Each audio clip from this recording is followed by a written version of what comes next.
Assalamualaikum warahmatullahi wabarakatuh.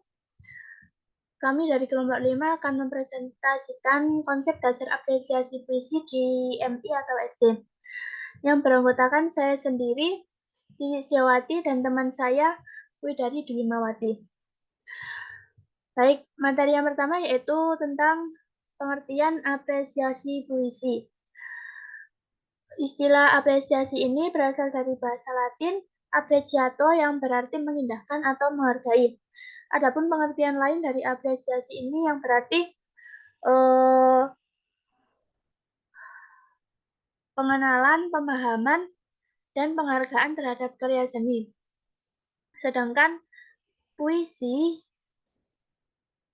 secara etimologis berasal dari bahasa Yunani yang juga dalam bahasa lainnya poietas atau bahasa Latinnya poieta yang berarti membangun, membentuk, atau membuat. Jadi pengertian dari apresiasi puisi ini adalah suatu kegiatan untuk mengindahkan dan menghargai puisi dengan memperhatikan beberapa aspek, yaitu yang pertama aspek kognitif, yang kedua aspek emotif, dan yang ketiga aspek evaluatif. Materi selanjutnya yaitu langkah-langkah dalam mengapresiasi puisi. Nah, dalam mengapresiasi puisi ini terdapat 4 langkah. Yang pertama yaitu struktur karya sastra. Dalam mengapresiasi struktur karya sastra ini kita harus benar-benar paham struktur karya sastra ini secara umum. Contohnya yaitu apakah struktur karya sastra ini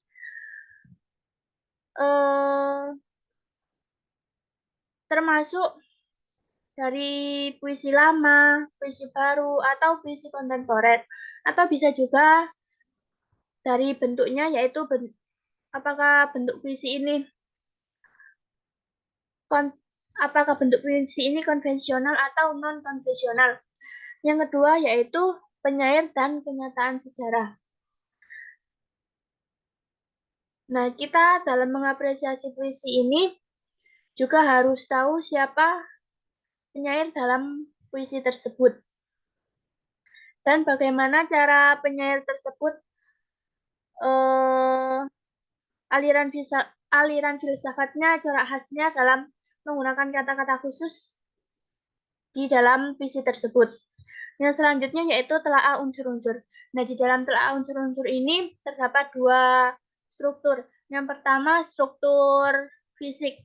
Struktur fisik ini meliputi 4 bagian. Yang pertama, bagaimana penyair memilih, mengurutkan, dan memberi sugesti kata atau diksi kepada para pembaca.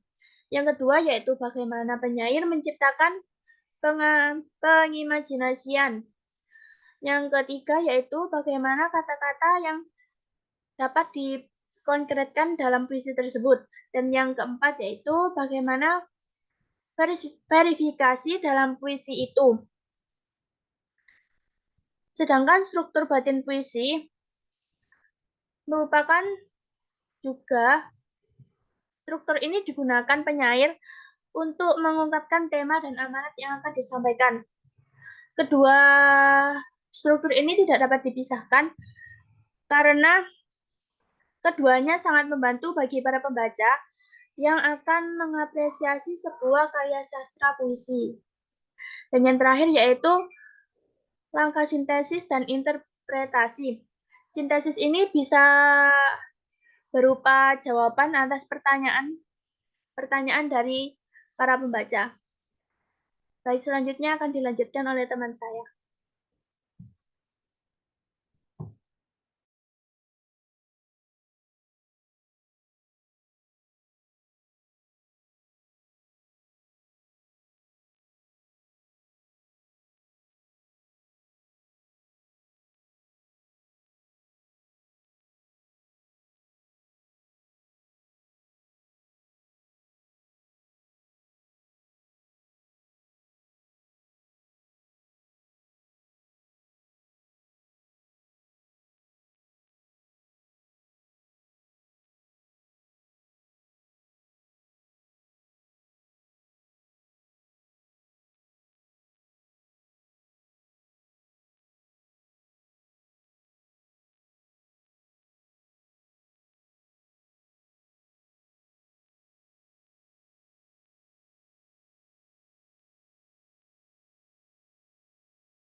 Mohon maaf, Mbak Widari, suaranya tidak terdengar.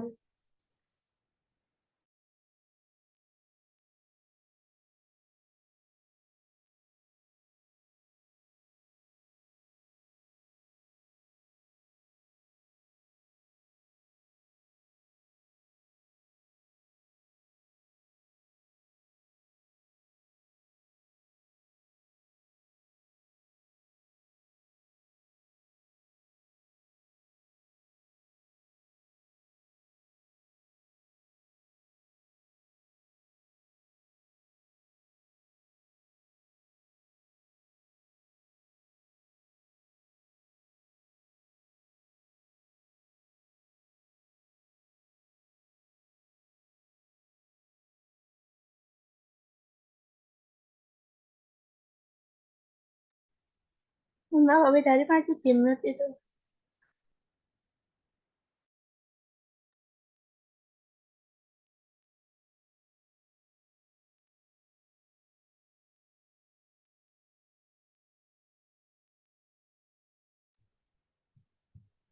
Masih tidak ada suaranya.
Yang selanjutnya, tujuan dan manfaat dari apresiasi puisi.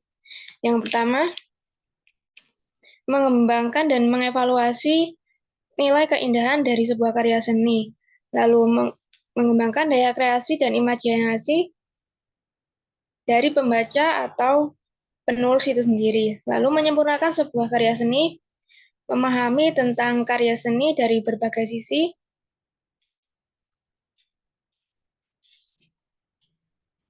lalu meningkatkan rasa kecintaan terhadap karya seni dan sesama manusia.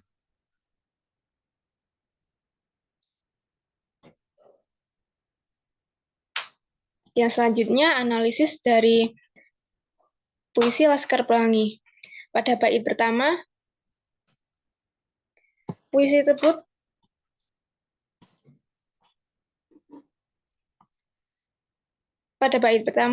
mimpi adalah kunci untuk kita menaklukkan dunia. Berlarilah tanpa lelah sampai engkau meraihnya. Pada bait pertama, penulis mengajak kita untuk memiliki mimpi yang tinggi dan cita-cita yang tinggi, dan dari cita-cita dan mimpi tersebut kita tidak hanya memiliki di angan-angan, tapi kita harus dapat meraihnya. Lalu pada bait kedua, Laskar Pelangi, takkan terikat waktu, bebaskan mimpimu di angkasa, warnai bintang di jiwa. Lalu pada bait kedua,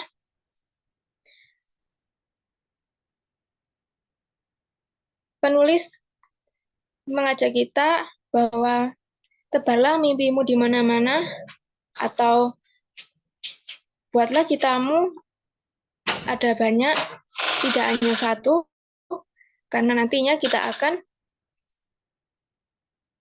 tidak hanya menggapai satu, tapi teman-teman yang lain, mimpi-mimpi yang lain akan berikutan. Lalu pendekatan dari puisi Laskar Pelangi ini menggunakan pendekatan analitis, di mana pendekatan bagaimana agar dapat membantu pembaca untuk dapat memahami ide pokok dari karya sastra ini sendiri, serta mengajak para pembaca untuk memahami lebih mendalam unsur intrinsik yang ada pada puisi tersebut. Dari puisi Laskar Pelangi ini memberikan pesan dan kesan setiap bait puisinya merupakan ajakan untuk selalu bersemangat dalam menuntut ilmu dan menggapai cita-cita yang tinggi dengan tanpa menyerah dan selalu dengan rasa bersyukur. Next.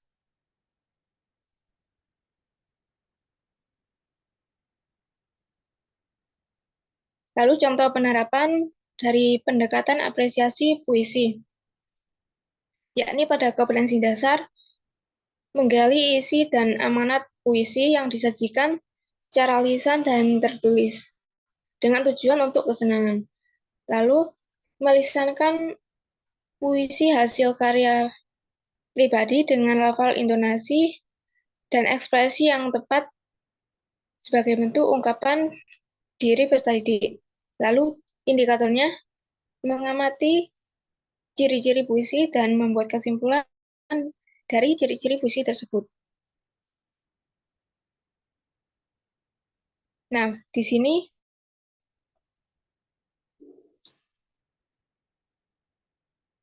sini peserta didik pada kompetensi dasar akan dilakukan permainan untuk memahami bagaimana isi dan bagaimana melafalkan dari puisi itu sendiri. Lalu nantinya setelah peserta didik memahami hakikat dari puisi itu sendiri, peserta didik akan membuat sebuah puisi hasil karyanya yang nanti akan diungkapkan atau dipresentasikan di depan. Selanjutnya akan dilanjutkan oleh teman saya.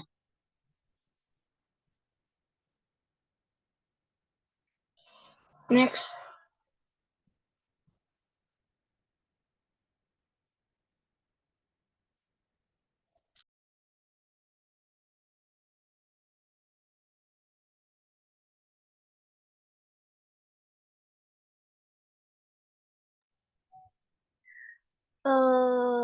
Menambahi dari pendekatan apresiasi puisi di MI atau SD ini, pendekatan yang digunakan dalam puisi tersebut yaitu pendekatan sosiopsikologis yang merupakan karya sastra tersebut berkaitan dengan aspek sosial, nilai pendidikan, dan aspek-aspek religius, serta kondisi psikis dari seseorang dalam sebuah karya sastra. Maaf, salah. Pendekatan di apresiasi puisi ini menggunakan pendekatan analitis. Nah, mengapa menggunakan pendekatan analitis dalam puisi tersebut? Karena penulis mengajak kita atau membantu pembaca dalam meresapi gagasan ide pokok dari hasil karya sastra yang diciptakannya melalui unsur intrinsik yang saling berkaitan di puisi tersebut. Selanjutnya yaitu analisis cerpen atau cerita pendek. Dalam cerita pendek ini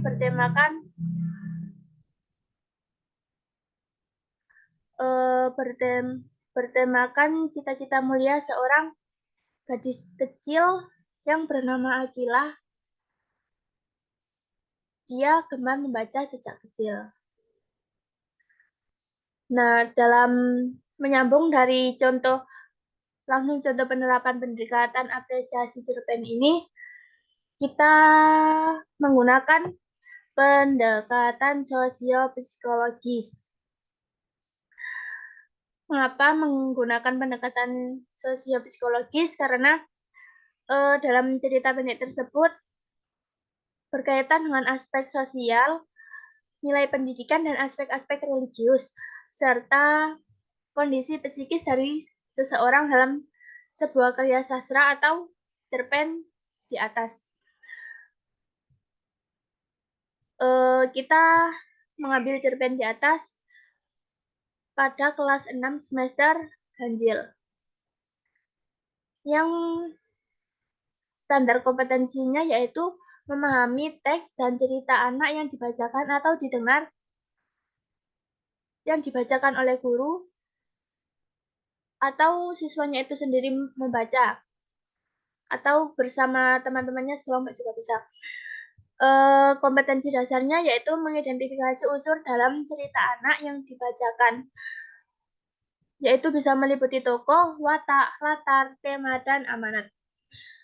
Indikator yang digunakan dalam apresiasi cerpen ini yaitu yang pertama mengidentifikasi cerita anak, yang kedua yaitu siswa atau murid menyimpulkan pertanyaan sesuai dengan cerita yang didengar.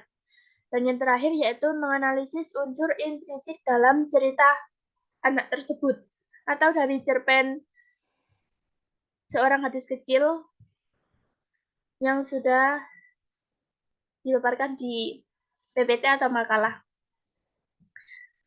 Baik, sekian dari kelompok kami. Bila ada yang kurang paham, boleh bertanya nanti di grup WhatsApp sesuai yang disuruh Pak Yudi. Sekian dari saya. Bila ada salah kata, saya mohon maaf. Wassalamualaikum warahmatullahi wabarakatuh.